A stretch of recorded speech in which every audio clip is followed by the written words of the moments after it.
Assalamualaikum warahmatullahi taala wabarakatuh. Apa khabar semua anak murid Ustaz tahun 2? Okey. Saya doakan kamu semua dalam keadaan sihat. Baik, pada pagi ini kita akan belajar tajuk yang baru, namanya tajuk Nabi Muhammad sallallahu alaihi wasallam sahabat sejati. Lihat pada halaman muka surat 109. 109.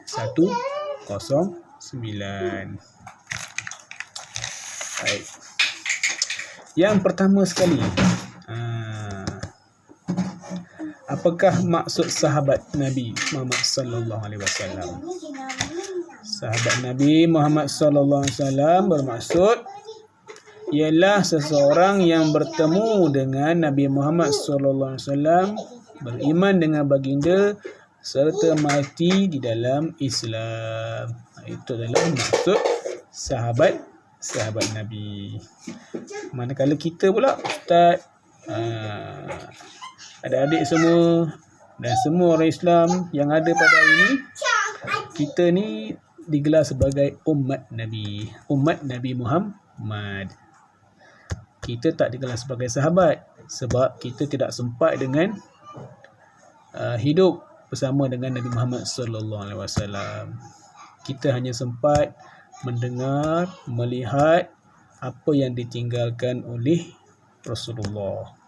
Antaranya Al-Quran dan juga hadis. Okey, siapakah sahabat-sahabat Nabi Muhammad sallallahu alaihi wasallam yang terpilih? Dalam buku teks yang adik-adik pegang sekarang ni ada ramai sahabat.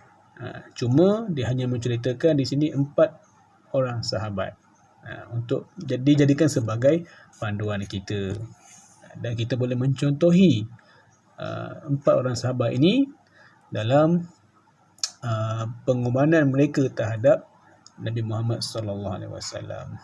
Yang pertama, lihat halaman 110. Yang pertama namanya Abu Bakar As-Siddiq, diberi gelaran As-Siddiq, sahabat terawal memeluk Islam. As-Siddiq maksudnya orang yang sentiasa berada dalam keadaan kebenaran. Kemudian peneman Nabi ketika berhijrah dan menjadi khalifah yang pertama. Khalifah maksudnya ketua. Khalifah pertama selepas kewafatan Nabi Muhammad sallallahu alaihi wasallam, meninggal dunia pada tahun 13 Hijrah.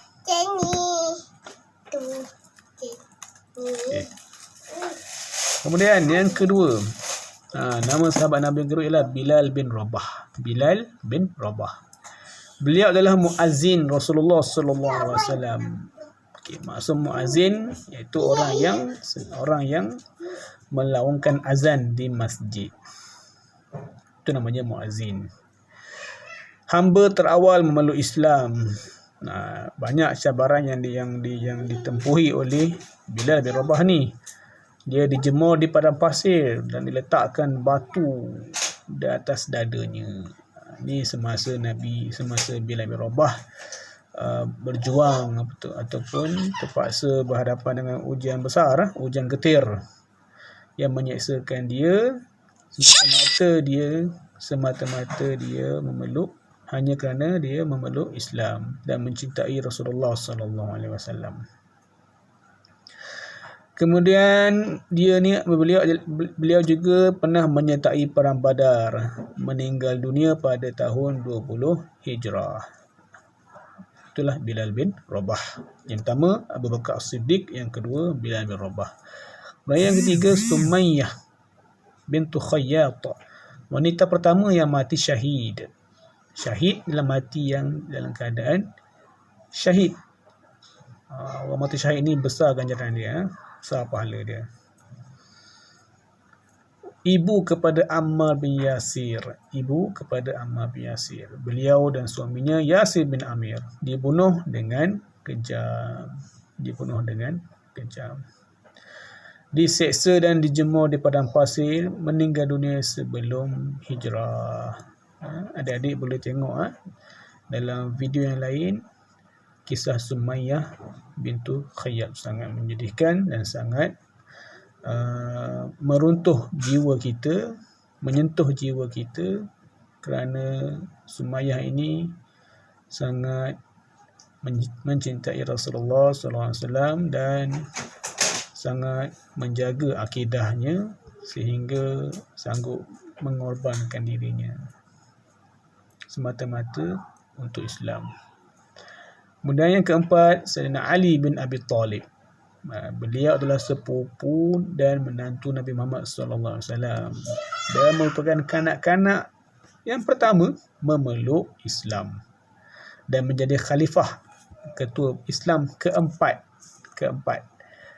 Panglima Islam yang gagah meninggal dunia pada tahun 40 Hijrah. Itu adalah 4 orang sahabat yang sentiasa menjadi contoh kepada kita semua. Kemudian kita pergi kepada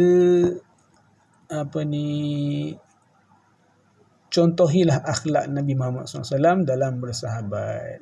Apa antara akhlak Nabi yang kita perlu contohi? Yang pertama, Nabi Muhammad SAW menziarahi Sa'ad bin Abi Waqqas ketika sakit. Jadi, kita perlu buat apa? Kita juga hendaklah menziarahi sahabat, kawan-kawan kita ketika mana kawan kita ditimpa sakit ke, bencana ke, kemalangan ke. Yang kedua, Nabi Muhammad SAW membantu menanam pohon kurma untuk membebaskan Sayyidina Salman Al-Farisi. Kita perlu buat apa? Saya perlu melazimi membantu rakan dalam kesusahan. Ketiga, Sayyidina Abu Bakar dipanggil As-Siddiq oleh Nabi Muhammad SAW. Nabi pun menggelar sahabat dia dengan gelar yang baik. Oleh itu, kita hendaklah memanggil rakan kita, kawan-kawan kita dengan panggilan yang baik. Al-Hubab bin Al-Munzir menasihati Nabi Muhammad SAW dalam perang Badar agar menukar tapak perkhemahan. Nampak? Ada sahabat Nabi menasihati Nabi agar tukar plan A kepada plan B. Ni. Saya juga bersedia menerima teguran dan nasihat daripada kawan-kawan. Jadi janganlah kita ni rasa kita saja yang betul. Kadang-kadang kena juga terima pandangan dan nasihat kawan-kawan yang lain. Okey, itu sahaja pelajaran kita pada hari ini, iaitu mencontohi akhlak Nabi Muhammad SAW dalam bersahabat. Bye. Assalamualaikum warahmatullahi wabarakatuh. Jumpa lagi pada video yang lain, insya-Allah.